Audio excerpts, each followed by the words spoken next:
너희 이 세대여 여호와의 말을 들어보라. 내가 이스라엘에게 광야가 되었느냐 흑암한 땅이 되었느냐. 무슨 연고로 내 백성이 말하기를 우리는 노였으니 다시 죽게로 가지 않겠다 하느냐. 보통 성경에서 이 세대라고 하는 것은 우리 하나님을 배역하고 우리 하나님을 거스려서 행하는 그 악한 세대를 갖다가 이야기할 때 보통 이 세대라고 합니다. 우리 예수님께서도 이 세대라고 이렇게 말씀하시는 것을 볼 수가 있어요. 그럴 때 보면 대체로 우리 하나님을 배역하고 우리 하나님을 떠나서 악하게 행하는 그 세대를 갖다가 일컫고 있는 것을 볼 수가 있어요. 너희 이 세대여 여호와의 말을 들어보라. 내가 이스라엘에게 광야가 되었었느냐. 광야라고 하는 곳이 어떠한 곳입니까? 풀 한 폭이 자라나지 아니하고 그 물 한 모금, 생수 한 모금도 참으로 얻기가 어려운 먼지가 푸석푸석 그렇게 일어나는 그런 건조한 땅이 아닙니까? 그런 곳에 무슨 소망이 있겠고 그런 땅에 무슨 유익이 있겠습니까? 참으로 삭막하고 적막하고 메마른 우리 하나님이 과연 이스라엘 백성들에게 이 광야와 같았었느냐는 것입니다. 또 흑암한 땅이 되었었느냐? 광야나 흑암한 땅에는 이제 같은 이미지죠. 무슨 연고로 내 백성이 말하기를 우리는 노였으니 다시 죽게로 가지 않겠다 하느냐. 우리 하나님께서는 이스라엘 백성들을 이제 애굽 땅 가운데서 인도하여 주시고 또 적과 꿀이 흐르는 그 가나안 땅으로 인도해 주셔서 이 하나님의 백성들로 하여금 이제 풍요롭게 우리 하나님의 지키심과 보호하심 속에서 그렇게 살아갈 수 있도록 이렇게 인도를 해 주셨어요. 그런데 이스라엘 백성들은 이러한 하나님의 은혜를 갖다가 다 망각해버리고 다 잊어버리고서 배은망덕하게도 이제 뭐라고 얘기를 하고 있습니까? 이 내 백성이 말하기로 우리는 누였으니 다시 죽게로 가지 않겠다 하느냐. 우리는 누였으니 우리는 자유다. 이제부터는 내 맘대로 하겠다 이 얘기거든요. 우리가 뭐 하나님의 구속받을 일이 뭐 있느냐. 그러면서 다시는 우리 하나님께 죽게로 가지 않겠다. 참으로 배은망덕하고 참으로 싸진 말로서 그 싸가지가 없는 그런 언행이 아닙니까? 우리 하나님께서 그토록 은혜를 베풀어 주셨는데도 불구하고 이제 먹고 살만하니까 우리 하나님을 떠나서 우상 숭배를 하면서 살아가고 또 세상 것들을 더 의지해서 살아가고 또 세상 것들을 더 사랑하면서 이렇게 살아가면서 이제 우리 내 맘대로 살겠다 이렇게 하고 떠들고 다니는 겁니다. 그러면서 내가 하나님 볼 일이 뭐 있느냐, 하나님이 어디 있느냐는 거죠. 처녀가 어찌 그 폐물을 입겠느냐, 신부가 어찌 그 고운 옷을 입겠느냐. 여기서 처녀라고 하는 것은 이제 결혼을 앞둔 정년기의 그 처녀를 가리키는 말이에요. 근데 그 폐물이라고 하는 것은 이제 정혼한 그 약혼한 남자가 이 여자에게 준 그 예물을 갖다 말합니다. 그러면은 그 약혼 예물인데 그걸 갖다가 그걸 잊어버리는 그런 처녀는 없겠죠. 아마도 장차 자기 남편 될 사람이 준 예물이기 때문에 보고 또 보면서 몹시 기뻐하고 이렇게 귀하게 여길 거예요. 결코 잊어버리지 않냐고. 또 신부가 어찌 그 고운 옷을 입겠느냐. 신부가 그 자기 결혼식 때에 입었었던 그 결혼 예복을 갖다가 잊어버립니까? 그 결혼 예복도 두고두고 보면서 내가 이때 결혼할 때 이 옷을 입었었는데 하면서 기뻐하고 즐거워하는 거예요. 그런데 오직 하나님의 백성, 오직 내 백성은 나를 잊었나니 그 날수는 계수할 수 없거늘. 그런데 우리 하나님께서 이스라엘 백성들에게 얼마나 많은 은혜를 베풀어 주시고 또 베풀어 주셨습니까? 우리 하나님께서 애굽에서 종살이하고 있던 그 백성을 갖다가 구원해 주시고 또 가나안 땅, 그 젖과 꿀이 흐르는 그 가나안 땅에 들어와서 풍요롭게 먹고 살 수 있도록 그렇게 해주셨는데도 불구하고 우리 하나님의 그런 모든 것들을 다 잊어버렸다는 겁니다. 아주 배은망덕한 그 백성인 것을 보게 돼요. 그 날수는 계수할 수 없거늘. 우리 하나님을 떠나서 이렇게 배은망덕하게 행한 것이 아주 셈을 셀 수 없을 정도로 그렇게 오래되었다는 것입니다. 네가 어찌 사랑을 얻으려고 네 행위를 아름답게 꾸미느냐. 그러면서도 이제 그 우상으로부터 사랑을 얻기 위해서 자기 행위를 갖다가 그냥 아름답게 꾸미고 치장하는 그 이스라엘 백성들의 모습을 볼 수가 있어요. 참 신이 되시는 우리 하나님을 갖다가 내버리고 자기들에게 그토록 어렸을 때부터 소식적부터 은혜를 주셨던 그 하나님을 갖다가 배역해버리고 헛된 우상을 쫓아서 그 우상을 갖다가 기쁘게 하기 위해서 그 우상으로부터 이제 사랑을 얻기 위해서 온갖 치장을 하고 온갖 정성을 갖다가 다하는 그런 이스라엘 백성들의 그 어리석은 행위, 그 악한 행위를 갖다가 지금 일컫고 있습니다. 그러므로 네 행위를 악한 여자들에게까지 가르쳤으며, 이 이스라엘 백성들의 이 악한 행위라고 하는 것은 어느 정도인지, 악한 여자들, 우상을 섬기는 그 이웃나라 사람들에게까지 가르쳤다는 거예요. 우상을 섬기는 그 이웃나라 사람들에게까지 가르칠 정도로, 그 정도로 이스라엘 백성들이 이 패역하고 완악하였다는 그런 말씀입니다. 또 네 옷단에 죄 없는 가난한 자를 죽인 피가 묻었나니. 이제 이 옷단에 여기 죄가 없는 가난한 자를 죽인 피가 묻었나니, 여기서 가난한 자라고 하는 것은 이제 하나님을 경외하는 그 백성이라고도 볼 수가 있는데, 특별히 뒤따르는 그런 문맥으로 봐서는 선지자를 갖다가 가리키고 있는 것이 분명합니다. 또 네 옷단에 죄 없는 가난한 자를 죽인 피가 묻었나니. 이 이스라엘 백성들은 우리 하나님께서 보내신 우리 하나님의 선지자들을 갖다가 수없이 잡아 죽였던 것을 볼 수가 있어요. 수없이 잡아 죽였던 것을 이렇게 볼 수가 있습니다. 그 피가 지금 그 옷단에 묻어 있다는 겁니다. 그들이 담구멍을 뚫음이 아니라, 저기 한번 찾아볼까요? 저기 출애굽기 22장 2절에서 3절 말씀 한번 잠깐 찾아보시겠습니다. 출애굽기 22장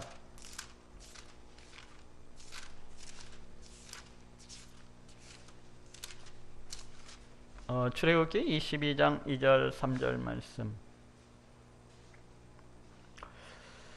제가 읽겠습니다. 조적이 뚫고 들어옴을 보고 그를 쳐 죽이면 피 흘린 죄가 없으나 해돋은 후이면 피 흘린 죄가 있으리라. 도적은 반드시 배상할 것이나 배상할 것이 없으면 그 몸을 팔아 그 도적질한 것을 배상할 것이요. 여기 2절 말씀입니다. 지금 도적이 뚫고 들어옴을 보고 그를 쳐 죽이면 피 흘린 죄가 없으나, 그러니까 밤중에 도적이 그 물건을 갖다가 훔치기 위해서 이제 담을 뚫고 들어오는 경우를 말합니다. 보통 그 옛날 고대시대 때의 집이라고 하는 것은 이제 흙벽돌로 이렇게 지어져 있지 않습니까? 그래서 이제 도적들이 그 집안에 있는 물건을 갖다가 훔치기 위해서 그 흙벽돌로 된 벽을 뚫고 그 담을 뚫고 이렇게 보통 들어오는 것을 볼 수가 있어요. 근데 이때 도적이 들어오는 것을 보고서 그 집주인이 그 도적을 갖다가 쳐 죽이는 것은 아무런 잘못이 없다는 거예요. 죄가 없다는 겁니다. 그 도적을 갖다가 밤중에 이렇게 들어오는 것을 보고서 쳐 죽이게 되면은, 그렇지만은 해가 돋았을 때 한낮에 도적이 들어오는 것을 보고서 그 도적을 갖다가 쳐 죽이면은 그것은 죄가 된다는 그런 얘기를 갖다가 하고 있어요. 자, 다시금 에레미야서로 돌아와 봅시다. 그리고 저쪽 열왕기하서 21장 16절도 한번 찾아보도록 합시다. 열왕기하 21장 16절 말씀입니다. 열왕기하 21장 16절 말씀. 열왕기하 21장 16절 말씀. 600페이지 정도 있네요. 구약성경. 열왕기하 22장 16절 말씀. 여기 보니까 므낫세가 여호와 보시기에 악을 행하여 유다로 범하게 한 그 죄에도 또 무지한 자의 피를 심히 많이 흘려 예루살렘 이 가에서 저 가까지 가득하게 하였더라. 지금 므낫세 왕이 수많은 그 하나님의 백성들 그리고 선지자들까지도 이렇게 죽인 것들에 대해서 이야기를 하고 있어요. 므낫세가 여호와 보시기에 악을 행하여 유다로 하게 한 그 죄에, 그러니까 유다 백성들을 갖다가 우상 숭배로 끌어들인 그 죄에도 무지한 자의 피를 심히 많이 흘려. 그러니까 에레미야에서는 이 가난한 자의 이렇게 피를 갖다가 흘렸다고 하는데 이제 예루살렘 이가에서 저가까지 가득하게 하였더라. 그러니까 므낫세 왕이 이 시스기야 왕의 아들이었던 이 므낫세 왕이 그 얼마나 악하게 행하였는가를 갖다가 볼 수가 있어요. 자, 에레미야서로 뒤돌아가 봅시다. 에레미야서 2장 34절. 또 네 옷단에 죄 없는 가난한 자를 죽인 피가 묻었나니. 바로 지금 이와 같은 얘기들을 갖다 하고 있는 것이거든요. 그들이 담구멍을 뚫음이 인함이라. 그러니까 이 사람들을 갖다가, 이 하나님의 백성들, 이 선지자들을 갖다가 쳐 죽인 것이 어떤 담벼락을 뚫고서 뭐 도적질하러 들어오는 그 도적을 갖다가 잡아 죽인 것이 아니라는 얘기예요. 지금은 그들이 담구멍을 뚫음을 인함이 아니라 뭐 도적질을 해서 그들을 갖다가 쳐 죽인 것이 아니라는 것입니다. 오직 이 모든 일로 우상 숭배하는 일, 세상 것을 갖다가 더 의지하는 일, 우리 하나님보다도 세상 것을 더 사랑하는 이러한 일들로 인해서 너를 책망함을 인함이니라. 그러니까 선지자들이 이제 회개하십시오, 우리 하나님께로 돌아오셔야 됩니다. 그러니까 기분 나빠하면서 그 선지자들을 갖다가 잡아 쳐 죽인 거예요. 너를 책망함을 인함이라. 그러나 너는 말하기를 나는 무죄하니 그 진노가 참으로 내게서 떠났다 하거니와. 그런데 이스라엘 백성들은 이 선지자의, 우리 하나님의 심판 권고를 들으면서도, 우리 하나님의 이 경고하심을 들으면서도 이야기하기를, 여러분 회개하고 돌아오십시오. 그러니까 나는 죄가 없어. 지금 그렇게 얘기하고 있는 겁니다. 나는 죄가 없어. 이 보통 강팍하고 완악하고 폐역한 자들은 자신이 그 악하다는 것에 대해서, 자신의 그 죄악에 대해서 결코 깨닫지 못합니다. 결코 깨닫지 못해요. 하나님께로부터 너무 멀리 떨어져 버려가지고, 너무 멀리 가버려가지고 결코 자신의 죄악에 대해서 깨닫지를 못하는 겁니다. 자신의 강팍함과 자신의 완악함과 자신의 폐역함과 자신의 냉랭함에 대해서 마음 아프게 정말로 통회하는 마음으로 그렇게 깨달아야 되는데 전혀 깨닫지를 못하고 오히려 자기는 죄가 없다는 겁니다. 자기는 의롭다는 거예요. 의롭다는 거. 꼭 예수님 당시에 그 바리새인들의 모습, 또 서기관들의 모습과도 어찌 보면 비슷해요. 그 진노가 참으로 내게서 떠났다 하거냐. 그러면서 그 진노라고 하는 것은 이제 그 선지자들을 통해서 선포하신 그 심판의 경고가 아닙니까? 그 진노가 자기하고는 아무런 관계가 없다는 것입니다. 이런 참으로 우리 하나님의 이 심판 경고의 말씀을 갖다가 무시하는, 멸시하는 그런 말이기도 하지만 궁극적으로는 우리 하나님을 갖다가 무시하고 멸시하는 말입니다. 이들이 이렇게 이야기할 수 있었던 것이 무엇입니까? 그것은 참 신이 되시는 우리 하나님에 대해서 믿지 아니했다는 것입니다. 우리 하나님의 그 존재에 대해서, 그 살아계심과 역사하심에 대해서 이 이스라엘 백성들이 결코 믿지 않았었다는 것을 알 수가 있어요. 그렇기 때문에 우리 하나님의 이러한 심판 권고를 갖다가 코웃음을 치면서 비웃고 멸시하는 그러한 모습을 갖다가 보게 되는 것입니다. 만약 그렇지 않냐고 이스라엘 백성들이 우리 하나님이 정말로 살아계시고 역사하시는 하나님 되심을 알았더라면, 정말로 죄악에 대해서 진노하시고 그 죄악에 대해서 심판하시는 그러한 분이시라는 것을 알았다면, 이 하나님의 심판 경고에 대해서 어떻게 이렇게 말을 할 수가 있겠어요? 보라, 네 말이 나는 죄를 범하지 아니하였다 함을 인하여 내가 너를 심판하리라. 우리 하나님께서는 자신의 죄에 대해서 철저히 깨닫고 회개하면서 돌아오는 자는 기꺼이 용서해 주십니다. 그 어떠한 죄가 되었든지, 죄가 많든지 적든지, 우리 하나님께서는 자기의 죄를 갖다가 껴안고 철저히 통회하는 마음으로, 또 애통하는 마음으로 그렇게 회개하는 자는 얼마든지 우리 하나님께서 용서해 주시고 또 용서를 갖다가 이렇게 해 주시는 거예요. 그런데 이스라엘 백성들처럼 나는 죄가 없다, 나는 의롭다, 이러한 자들에게는 우리 하나님의 심판만이 있을 뿐입니다.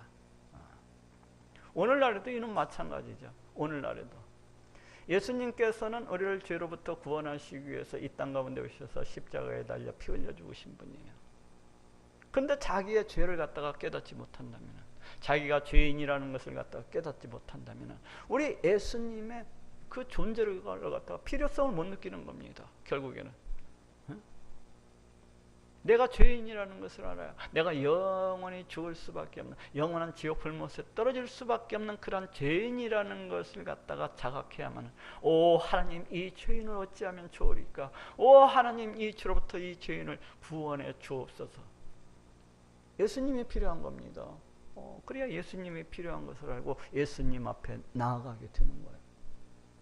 그러는데 오늘날에도 야, 나는 죄가 없어, 이런 사람은 결코 예수님을 갖다가 만날 수가 없습니다. 이런 사람은 결코 예수님을 갖다가 만날 수가 없는 겁니다. 예수님 당시에도 바리새인들이, 서기관들이 자기 자신들을 갖다가 스스로 의롭다고 여겼기 때문에, 자기 자신들을 스스로 죄가 없다고 그렇게 여겼기 때문에 우리가 예수님 앞에 나아갈 일이 없었던 거죠. 우리 예수님 앞에 나아갈 일이 없었던 거예요. 이렇게 자기의 그 죄인됨을 갖다가 깨닫지 못하는 자는 오직 우리 하나님의 심판만이 있을 뿐입니다. 오직 하나님의 심판만이 있을 뿐이에요. 네가 어찌하여 네 길을 바꿔 부지런히 네가 어찌하여 네 길을 바꿔 부지런히 돌아다니며 네가 아수르로 인하여 수치를 당한 같이 애굽으로 인하여 수치를 당할 것이라. 여기서 네 길을 갖다가 바꾸어서 부지런히 돌아다닌다는 것은, 이제 이스라엘 백성들이 우리 하나님을 갖다가 의지해야 될 텐데 그러하지 아니하고 이제 애굽의 군대를 갖다가 더 의지해서, 또 아수르의 그 군대를 갖다가 더 의지해서 막 이리저리 막 그 구원을 요청해서 그 뛰어다니는 그러한 모습을 갖다가 우리가 그려볼 수가 있어요. 네가 아수르로 인하여서 수치를 당한 같이. 그럼에도 불구하고 이스라엘 백성들이 그럼에도 아수르한테 막 그 뭡니까, 그 예물을 갖다가 그 짐승들 위에 잔뜩 싣고서 사절단을 통하여서 거기에 가서 우리를 갖다가 도와달라고 이렇게 원조를 청하지만은 나중에 어떻습니까? 나중에 보면은 애굽으로부터도 또 아수르로부터도 정작 바벨론의 침략을 당해서 망할 때에는 아무런 도움을 받지 못했던 것을 볼 수가 있어요. 아무런 도움을 갖다가 받지 못했었던 것을. 근데 이제 오늘 여기 본문 36절 이 본문은 네가 아수르로 인하여서 수치를 당한 같이, 이것을 과거적인 그런 역사적 사실을 갖다가 이야기하고 있는 것으로 본다면은 아무래도 BC 722년에 있던 북이스라엘 멸망, 이스라엘 백성들이 어쩌습니까? 한때는 아수르를 갖다가 의지했었지만 오히려 그 아수르한테 침략을 당해서 망해버리고 마는 것을 볼 수가 있어요. 그리고 또 BC 701년에 있었던 이 사네립에 의해서 예루살렘이 이렇게 둘러싸였었던 그런 사건들을 볼 수가 있습니다. 그리고 또 여기 애굽으로 인하여 수치를 당할 것이라, 여기도 이제 그 요시야 왕이 BC 609년에 애굽 왕 느고한테 살해당한, 어떻게 보면 그 사건을 갖다가 이렇게 이야기하고 있다고도 볼 수가 있어요. 이스라엘 백성들은 정작 아수르를 의지하고 또 애굽을 의지했지만은 오히려 도움을 받지 못하고 오히려 부끄러움을 당하고 수치를 당하는 그런 모습을 갖다 이렇게 볼 수가 있어요. 근데 이것을 갖다가 꼭 과거 사실 그 609년에 있었던 이런 사실, 이러한 것들을 갖다가 의미한다고 보기보다는 이스라엘 백성들이 이제 BC 605년 그리고 BC 597년, BC 586년에 이제 바벨론 포로로 끌려서 그렇게 잡혀갈 때에 아수르부터도 도움을 받지 못하고 또 애굽으로부터도 아무런 도움을 받지 못하고 그 부끄러움을 당하는, 수치를 당하는 그러한 모습을 갖다가 이야기하고 있다고 보는 것이 좋을 것 같아요. 네가 두 손으로 네 머리를 싸고 거기서도 나가리니. 그러니까 두 손으로 머리를 싼다는 것은 부끄러움과 그 수치스러운 지금 그 모습을 갖다가 표현을 하고 있습니다. 너무 부끄러워서, 너무 창피해서, 너무 수치스러워서 두 손으로 머리를 갖다가 이렇게 싸매고 이제 그 구원을 요청했던 애굽이 되었던 아수르가 되었던 거기서도 나가리니. 이는 네가 의지하는 자들을 나 여호와가 버렸으므로. 우리 하나님은 대단히 시기심이 많고 대단히 질투하시는 하나님, 시기하시는 하나님, 질투하시는 하나님. 우리 하나님보다도 우리가 세상 것들을 갖다가 의지할 때 우리 하나님은 질투하시는 분입니다. 우리를 너무나도 사랑하시기 때문에, 우리를 너무나도 사랑하시기 때문에 우리가 우리 하나님을 의지하지 않냐고, 우리가 우리 하나님을 사랑하지 않냐고, 세상 것들을 더 의지하고 세상 것들을 더 사랑할 때 우리 하나님께서는 질투하시는 분이십니다. 그래서 우리가 의지하는 그것들을 갖다가 우리 하나님께서 버렸으므로, 야, 우리 하나님 너무나도 놀라우시고 너무나도 무서우신 분이 아닙니까? 내가 의지하는 거, 내가 의지하는 거, 내가 하나님보다도 더 의지하는 거, 내가 하나님보다도 더 사랑하는 거, 그것들을 지금 어떻게 하시나? 우리 하나님께서 버려버리셨으므로, 버렸으므로. 가령 내가 우리 자녀들을 갖다가 우리 하나님보다도 자녀들을 갖다가 더 사랑한다고 해봅시다. 내가 우리 남편을 갖다가 우리 하나님보다도 더 사랑한다고 해봅시다. 결국에는 그 결과는 무엇입니까? 야, 우리 하나님께서 그 사랑하는 것들을 갖다 치워버릴 수도 있다는 거, 치워버릴 수도 있다는 거예요. 네? 하나님께서 버렸으므로 어떻게 보면은 참, 그 사람들을 어떻게 보면 저주받게 하는 건 딱 좋은 것이라고 할 수가 있어요. 내가 하나님보다 더 사랑하는 것은 우리 하나님께서 그 사람을 갖다 미워하는 겁니다. 결국에는 내가 의지하는 것들, 내가 더 사랑하는 것들. 이는 네가 의지하는 자들을 나 여호와가 버렸으므로, 나 여호와가 버렸으므로 네가 그들을 인하여 형통치 못할 것임이니라. 그렇죠. 이스라엘 백성들이 애굽을 더 의지하고 또 아수르를 더 의지했지만 우리 하나님께서 애굽과 아수르를 갖다가 버려버렸다는 겁니다. 그렇기 때문에 결코 그들을 통해서는 아무런 도움도 받지 못할 것이라는 겁니다.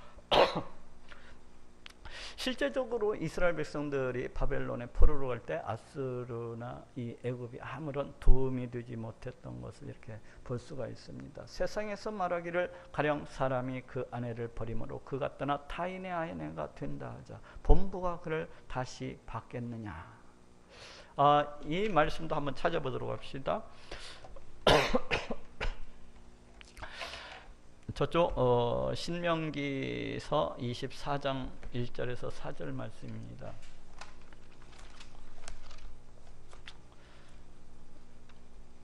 레위민수기 신명기서 24장 1절에서 4절 말씀입니다. 여기 보니까 이제 그 이혼과 그 재혼에 대해서 지금 이렇게 나오고 있는 것을 볼 수가 있어요. 신명기서 24장 1절부터 제가 읽어보도록 할게요. 사람이 아내를 취하여 데려온 후에 수치되는 일이 그에게 있음을 발견하고 아내에게 있음을 발견하고 그 아내를 기뻐하지 아니하거든 이혼 정서를 써서 그 손에 주고 그를 자기 집에서 내어 보낼 것이요. 그 여자는 그 집에서 나가서 다른 사람의 아내가 되려니와 그 후부도 그를 미워하여 이혼 정서를 써서 그 손에 주고 그를 자기 집에서 내어 보냈거나 혹시 그를 아내로 취한 후부가 죽었다 하자. 그러니까 이 여자가 본 남편을 떠나가지고 이혼을 당해서 이제 다른 남편한테 이렇게 시집을 갔는데 그 시집 가가지고 그 남편으로부터도 이제 이렇게 이혼을 당하거나 아니면 그 후에 이 시집을 간 그 뒤에 남편도 죽었다 하자. 그 여자가 이미 몸을 더럽혔은즉 그를 내어보낸 전부, 그러니까 본 남편, 첫 남편이 그를 다시 아내로 취하지 말지니 이 일은 여호와 앞에 가증한 것이니라. 네 하나님 여호와께서 네게 기업으로 주시는 땅으로 너는 범죄케 하지 말지니라. 지금 이렇게 말씀을 하고 있어요. 지금 이 4절 말씀이 오늘 본문 말씀하고 연관이 되는 말씀입니다. 본 남편이 이제 이혼 정서를 써서 어떤 여자를 갖다가 이렇게 버렸는데 그 여자가 시집을 가져가지고 이제 다른 남편한테 시집을 갔는데 그 남편이 그 시집 갔는데 거기에서도 이혼을 당하거나 아니면 그 시집 갔는데 그 남편이 다시 죽었을 때 이 첫 남편이 그 여자를 갖다가 다시 아내로서 취하지 말라는 겁니다. 그것은 그 땅을 갖다가 더럽히는 거라는, 우리 하나님 앞에 가증한 것이라는 것입니다. 지금 이 말씀이에요. 에레미야서 3장으로 돌아옵시다. 세상에서 말하기를 가령 사람이 그 아내를 버림으로 그가 떠나 그 아내가 떠나서 다른 사람, 타인의 아내가 된다 하자. 본부가 그를 다시 받겠느냐? 그게 본 남편이 한번 시집을 갔다가 자기한테 버림을 받은 그 여자가 또 다른 남자한테 시집을 갔다가 그 남자로부터 버림을 당하거나 아니면 그 남자가 죽어서 죽게 되었을 때 그 여자를 갖다가 본 남편이, 첫 남편이 다시 받겠느냐? 다시 받을 수는 없다는 겁니다. 결코 다시 받을 수는 없다는 거예요. 그리하면 만약 다시 받게 된다면 그 땅이 크게 더러워지지 않겠느냐? 지금 그 말씀입니다. 우리 하나님께서 왜 이 말씀을 하고 계신 것입니까? 우리 하나님은 이스라엘 백성의 본 남편이라고 할 수가 있어요. 그런데 이스라엘 백성들이 이 본 남편 되는 우리 하나님을 떠나서 다른 남자, 즉 우상을 찾아서 이렇게 갔던 것을 볼 수가 있어요. 그러면 어떻습니까? 율법에 의하건대 다시 되돌아올 수가 있습니까? 없습니까? 다시 받을 수가 없는 거예요. 받지 말지니 하고 말씀을 하고 있지 않습니까? 본 남편인 우리 하나님께로 다시 되돌아올 수가 없는 겁니다. 사람, 인간사라고 하는 것은, 이 사람의 일이라고 하는 것은 다시 받을 수가 없는 겁니다. 우리 하나님께서 왜 이 말씀을 하고 있는 것입니까? 이스라엘 백성들, 너네들 지금 우상 숭배하는 그 죄악이 얼마나 큰지 상기시켜주고 있는 겁니다. 우상 숭배하는 그 죄악이 얼마나 크고 더럽고 추한 죄인지를 갖다가 우리 하나님께서 이스라엘 백성들에게 지금 상기시켜주고 있는 말씀입니다. 나 여호와가 말하노라, 네가 많은 무리와 행음하고도 내게로 돌아오느니라. 네가 그 우상들 찾아서, 수많은 우상들 찾아서 그렇게 우상 숭배를 하고도 어찌 내한테 돌아올 수가 있겠나? 한번 생각을 갖다 한번 해보라는 것입니다. 네가 얼마나 지금 큰 악을 행하고 있는 것인지, 어찌 돌아오려고 그렇게 악을 행하느냐는 거. 어찌 돌아오려고? 네 눈을 들어서 자산을 보라. 너의 행음치 아니한 곳이 어디 있느냐? 보통 이스라엘 백성들이 앞에서 보건대 이제 푸른 나무 아래서 또는 높은 산에서 이렇게 우상 숭배하는 것을 갖다가 볼 수가 있었어요. 근데 여기에서는 지금 네 눈을 들어 자산을 보라. 자산이라고 하는 것은 나무가 없는 이 민둥산을 갖다가 가리키는 말입니다. 곧 이스라엘 백성들이 이 우상 숭배라고 하는 것은 푸른 나무, 푸른 계곡, 높은 산뿐만 아니라 이 민둥산까지도, 가나안 땅 거의 전역에 그 우상 숭배하지 아니한 곳이 없을 정도로 이스라엘 백성들이 그 곳곳마다 그 우상 숭배했던 흔적이 여기저기 널려 있었던 것을 갖다가 지금 말씀을 하고 있어. 네 눈을 들어 자산을 보라. 너희 행음치 아니한 곳이 어디 있느냐? 네가 길가에 앉아 사람을 기다린 것이 광야에 있는 아라바 사람 같아서 음란과 행악으로 이 땅을 더럽혔도다. 이 이스라엘 백성들의 이 우상 숭배하는 모습을 지금 창녀의 이미지로서 또 하나는 그 강도의 이미지로, 강도의 그 악한 행위처럼 이렇게 비유해서 지금 말씀을 하고 있습니다. 네가 길가에 앉아 사람을 기다린 것이 광야에 있는 아라바 사람 같아서 음란과 행악으로 이 땅을 더럽혔도다. 여기 지금 아라바 사람이 나오고 있어요. 이 아라바는 보통 사해 인근, 사해바다 인근, 그러니까 그 남쪽에 있는 이 광야지대에 살고 있는 사람들을 갖다가 가리켜요. 그래서 저쪽 사해바다를 일컬어서 아라바 바다라고 그렇게 일컫기도 합니다. 아라바 바다라고. 근데 이 아라바 사람들은 이제 어떻게 먹고 살았는고 하면은, 주로 이제 애굽에서 이제 아수르로 가기 위해서는 그 광야길을 갖다가 이렇게 통과를 하게 됩니다. 네? 이제 큰 대상들이 짐승에 이제 자기가 팔 물건들을 갖다가 가득가득 싣고서 그렇게 이제 쭉 이렇게 이제 길을 지어서 이제 사막길을 갖다가 통과해서 이렇게 가는 것을 볼 수가 있어요. 그러면은 여기 있는 이 아라바 사람들은 길가에 이제 매복을 하고 있다가 강도처럼 튀어나와서 그 대상들의 물건을 갖다가 약탈을 하기도 하고 그런 강도의 이미지가 있어요. 그리고 또 하나의 이미지는 어떠한 곳이 있는 거니? 여자들 같은 경우에는 이 대상들을 통해서 마치 창녀처럼 몸을 팔아서 먹고 살았다고 그래요. 네?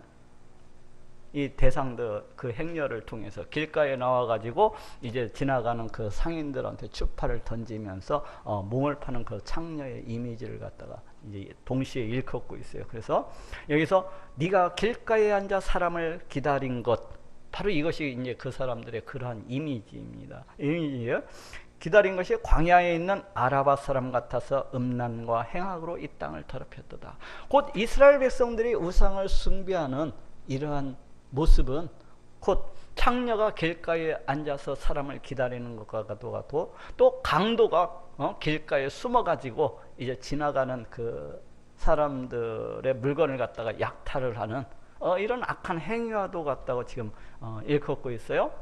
그러므로 단비가 그쳤고, 보통 단비라고 하는 것은 이제 10월경, 이스라엘에서는 보통 이제 늦가을, 우리나라와는 늦가을, 이 10월경 11월 달에 이제 파종을 하거든요. 씨앗을 뿌리게 되는데, 바로 그때 이제 이 비가 내려야만이 씨앗을 뿌리고 농사를 지을 수가 있어요. 그리고 이제 늦은 비는 3, 4월경에 이제 내리는 봄비를 갖다가 얘기합니다. 이 늦은 비가 지나고 나면은 여름이 오게 되는데, 그런데 이때에는 이스라엘에서는 거의 비가 내리지 않았기 때문에 이 늦은 비도 그렇고 이 이른 비도 그렇고 굉장히 그 농사를 짓는 데 있어서는 엄청나게 소중한 그런 비라고 할 수가 있어요. 그러므로 단비가 그쳤고, 왜 단비가 그쳤다고요? 이스라엘 백성들이 하나님을 떠나서 배은망덕하게 우상 숭배를 하고 우리 하나님을 의지하는 대신에 세상 것들을 갖다가 더 의지하고 세상 것들을 더 사랑해서 그렇게 살아갔기 때문에 우리 하나님께서 그 징계로서 이제 단비를 갖다가 그쳤고 늦은 비를 갖다가 내려주시지 않았다는 것입니다. 징계로서. 그럼에도 불구하고 이스라엘 백성들은 너무나도 강팍하고 너무나도 패역한 백성들이었기 때문에 자신들의 죄악에 대해서 결코 깨닫지를 못했어요. 자신들의 죄악에 대해서 결코 깨닫지를 못했어요. 그럴 뿐만 아니라 어떻습니까? 우리 하나님의 징계에 대해서도 깨닫지를 못했습니다. 알지를 못했어요. 그래서 우리 하나님의 징계를 갖다가 무익하게 만든, 우리 하나님의 징계를 갖다가 무익하게 만든. 그러므로 단비가 그쳐졌고 늦은 비가 없어졌느니라. 그럴지라도 네가 창녀의 낯을 가졌으므로 수치를 알지 못하니라.